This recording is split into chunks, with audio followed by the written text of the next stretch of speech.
बेटा अस्मित, इधर देखो इधर देखो इधर देखो।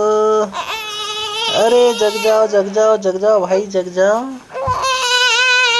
ओहो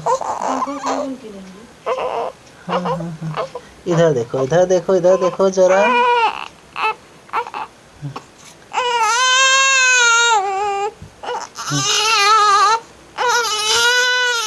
दोस्तों जैसा कि आप इस बच्चे को देख रहे हैं, ये बच्चा हमारा पहला बेटा है जिसे परमेश्वर ने हमें अपने आशीष के रूप में दिया है। बेटा इधर देखो। अरे गुस्सा हो रहे हो क्या भाई? डिस्टर्ब कर रहे हैं हम बच्चे को सोने में। दोस्तों आप सभी को जय मसीह की। मैं परमेश्वर का धन्यवाद करता हूँ कि परमेश्वर ने मुझे चुना है और अपने नेक राहों पर चलने में मेरी सहायता और मदद करता है। दोस्तों मेरे जीवन की सबसे बड़ी गवाही है जिस बच्चे को आपने देखा है अभी, ये मेरा पहला बच्चा है जो मेरी शादी को 4 वर्ष पूरा होते होते मेरा बच्चा मेरी गोद में आया, जिसे परमेश्वर ने मुझे दिया। दोस्तों मेरी शादी को 4 साल पूरे हो चुके हैं और इससे पहले मैंने बच्चे के लिए बहुत दवा कराई।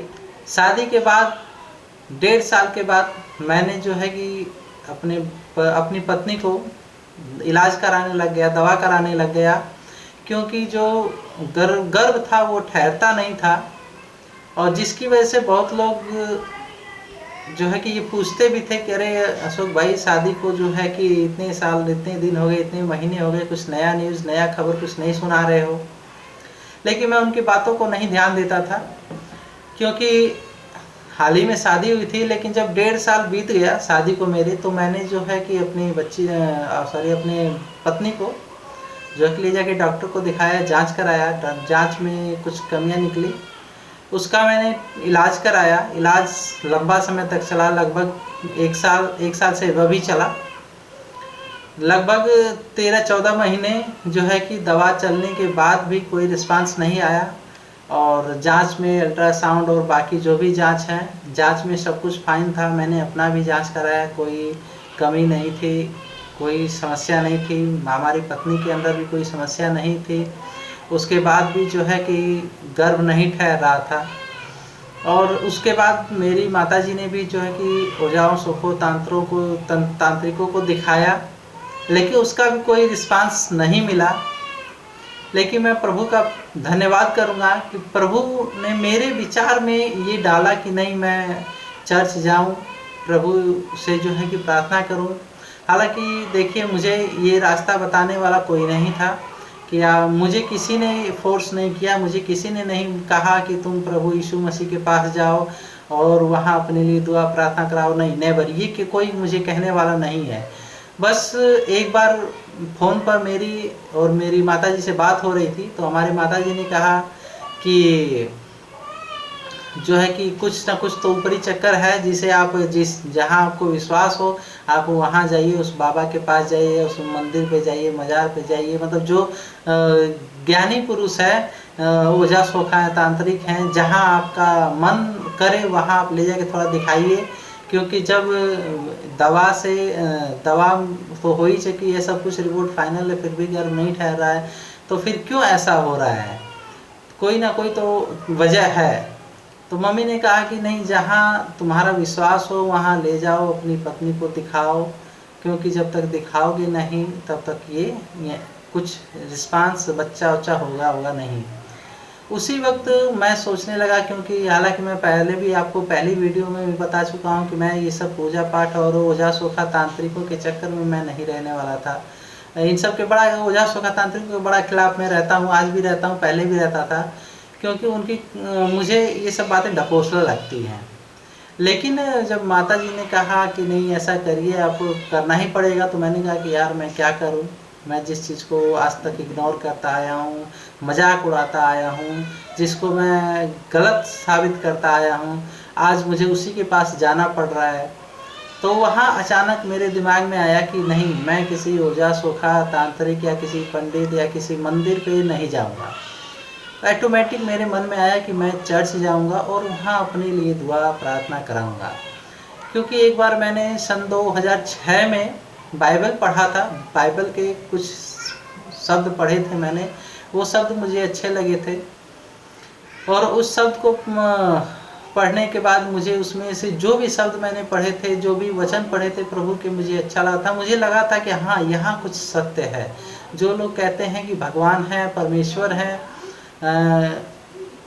यहाँ कुछ, मुझे बाइबल पढ़ने के बाद मुझे कुछ सत्य लगा। वहाँ कुछ बातें जो मेरे दिल में उस सवाल उठते थे, वहाँ मुझे बाइबल के वचनों को पढ़ने के बाद मेरे दिल को शांति मिली थी। सन 2006 में मैंने एक बार बाइबल पढ़ा था। आपको पहले फिर बता दे रहा हूँ कि सन 2006 में मैंने बाइबल पढ़ा था और ज़्यादा नहीं पढ़ा था, थोड़ा ही कुछ ही चैप्टर पढ़े थे, लेकिन उसमें मैंने जो भी पढ़ा था, जो मेरा दिल कहता था, वो चीज़ वहाँ लिखा हुआ था और उसे मैं सत्य भी मानने लगा, क्योंकि मैं संतुष्ट था बाइबल के वचनों से।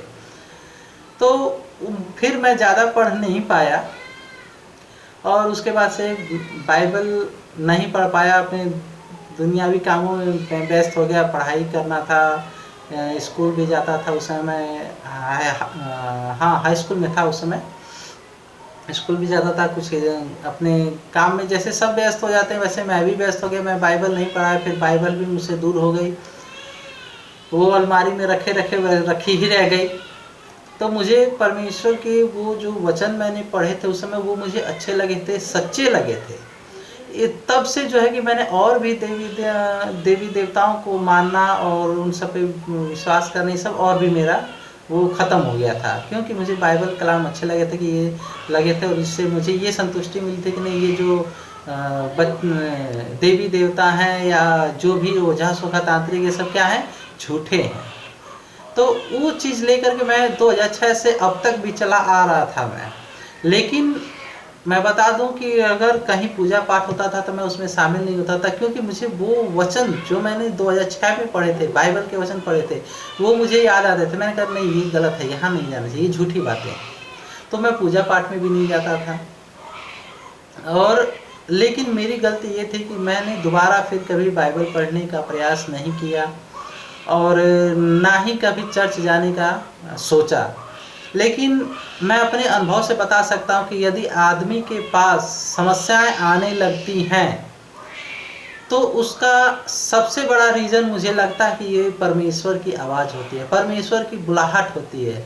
अगर किसी व्यक्ति के पास समस्या पे समस्या आने लग गई, हमेशा इंसान मुसीबत में रहने लग गया, तो मेरा जहाँ तक अनुभव है, मेरा अनुभव कहता है कि मेरा जो परमेश्वर की बुलाहट है वो हमें अपने हम लोगों को जो है कि परमेश्वर अपने पास बुलाता है।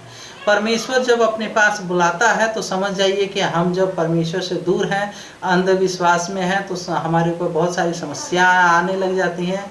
तो समझ जाइए कि बस करिए, प्रभु यीशु की बुलाहट हमारे जीवन में आ गई है।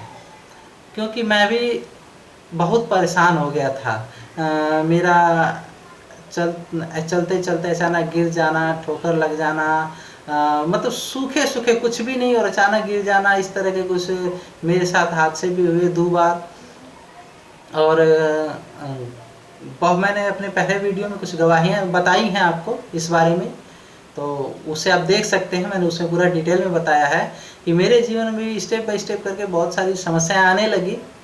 लेकिन जब माता श्री ने कहा कि नहीं, कहीं जाना पड़ेगा, दिखाना पड़ेगा, तो हमने उसी समय निश्चय किया कि नहीं, मैं जो है कि चर्च जाऊंगा और बाइबल पढ़ूंगा और दुआ प्रार्थना कराऊंगा।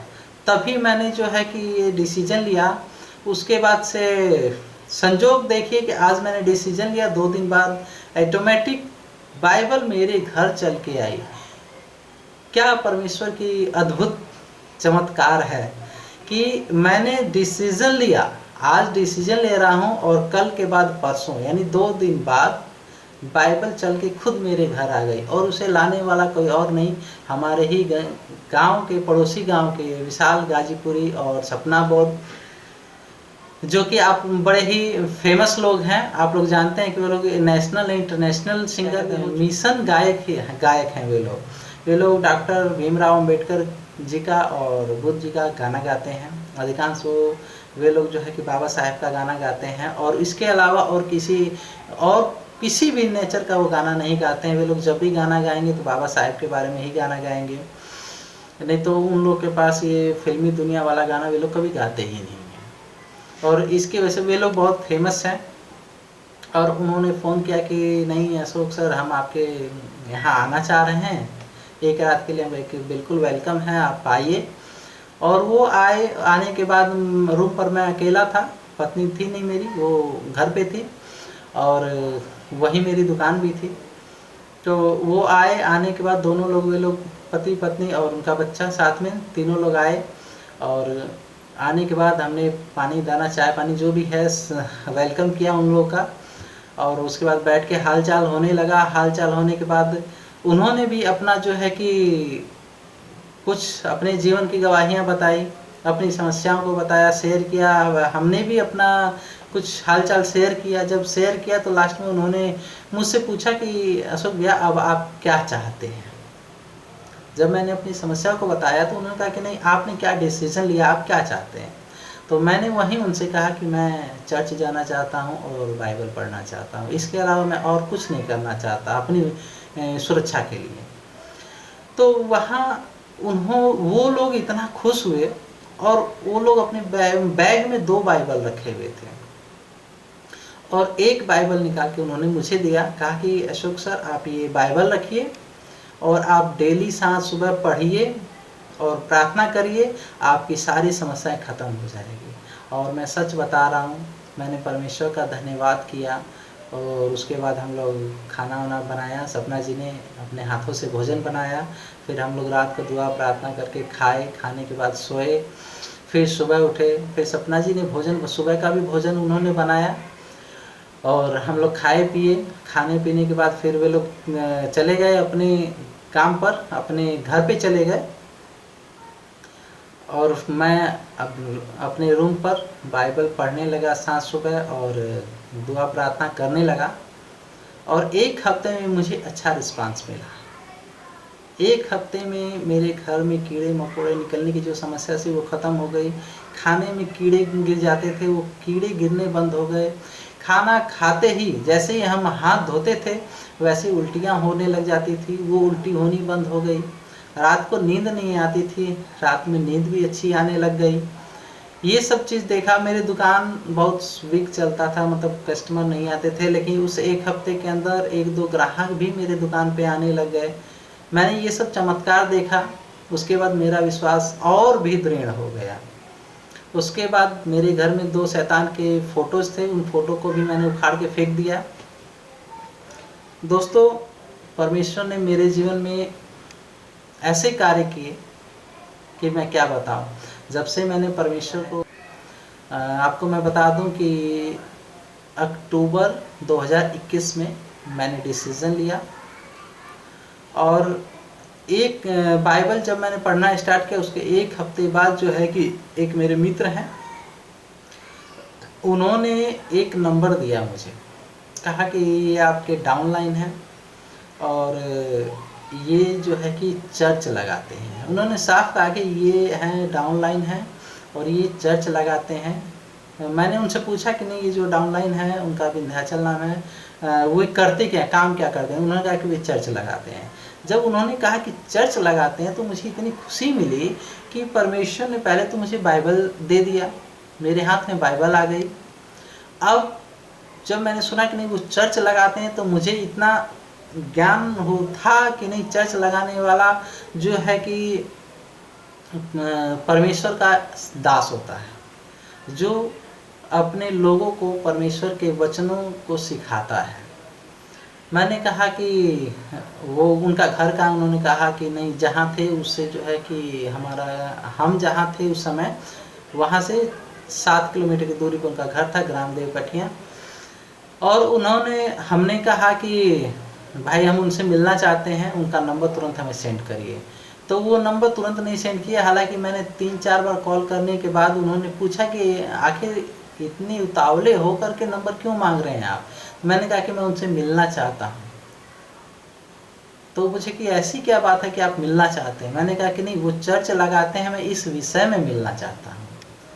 तो वो कहे कि अच्छा ये बात है। तो उन्होंने तुरंत नंबर सेंड किया 4 दिन बाद। जिस दिन बात हुई उसके 4 दिन बाद जब उन्होंने नंबर सेंड किया, मैंने तुरंत उनको फ़ोन किया, मैंने अपने बारे में बताया, कहा कि भैया मैं यहाँ हूँ। और वो जो है कि अपनी गाड़ी से अपना तेल जला करके मेरी दुकान पर आए, मुझसे मुलाकात किया उन्होंने। फिर मैंने जो है कि उनसे अपनी सारी बात बताई। जो विंध्याचल भैया हैं, पास्टर हैं हमारे, उनसे मैंने अपनी सारी बात शेयर की कि ऐसी ऐसी बात है, मैं परमेश्वर को ग्रहण करना चाहता हूँ और चर्च जाना चाहता हूँ, लेकिन मुझे आइडिया नहीं है कि मैं कहाँ चर्च जाऊँ। लेकिन आपका नंबर मिला तो मुझे बहुत खुशी हुई कि चलिए कोई तो एक सदस्य मिला जो मुझे परमेश्वर के करीब ले जा सकता है और उनके ज्ञान को मुझे दे सकता है। तो वे भी बड़े खुश हुए मेरी बातों को सुन के। और फिर शनिवार के दिन जो है कि वो चर्च लगाते हैं। तो उन्होंने कहा कि नहीं, आप चर्च में आइए, वहाँ आपके लिए दुआ प्रार्थना होगा और आपकी जो भी समस्या है सही हो जाएगी। तो खैर परमेश्वर ने हमारी समस्या को सही करी, सुधार ही दिया था। और फिर अब हमें परमेश्वर के करीब जाना था, क्योंकि बिना, कहा जाता ना कि बिना गुरु ज्ञान नहीं। तो हमें गुरु भी मिल गया, बाइबल भी मिल गई और गुरु भी मिल गया हमें। और हमने परमेश्वर का धन्यवाद किया। फिर हम चर्च जाने लगे और परमेश्वर की अनुग्रह हम पर हुई कि हमने अक्टूबर 2021 में परमेश्वर को जाना। और उसी वर्ष 21 में ही 19 नवंबर को हमने बपतिस्मा, पति पत्नी दोनों ने हमने बपतिस्मा ले लिया। और उसके 1.5 साल बाद इसी वर्ष जो है कि 20 मई 2023 में मुझे पुत्र मिला है, जो परमेश्वर की आशीष के रूप में मुझे मिला है। परमेश्वर ने हमारी प्रार्थनाओं को सुना और हमें पुत्र से ब्लेस किया। हम परमेश्वर का धन्यवाद करते हैं कि परमेश्वर ने मेरी प्रार्थनाओं को सुना और मेरी समस्याओं को सुना। और हम जितने भी भाई बहन माता पिता जो लोग मिल के मेरे लिए, मेरी पत्नी के लिए दुआ करते थे, उन सभी को मैं धन्यवाद करूंगा कि उन्होंने मेरे लिए जो है कि इस प्रार्थना में समय निकाला और मुझे याद किया और परमेश्वर के करीब जो है कि परमेश्वर के सामने मेरी बातों को रखा। और परमेश्वर ने हमारी प्रार्थनाओं को सुन के हमें उत्तर भी दिया। परमेश्वर का धन्यवाद करता हूँ। दोस्तों, मेरा एक छोटा सा संदेश है कि यदि आप प्रभु यीशु को जानते हैं तो बहुत अच्छी बात है कि आप सच्ची खुदा को जानते हैं और आप विश्वास के साथ अपनी हर एक समस्या को प्रभु यीशु से कहिए।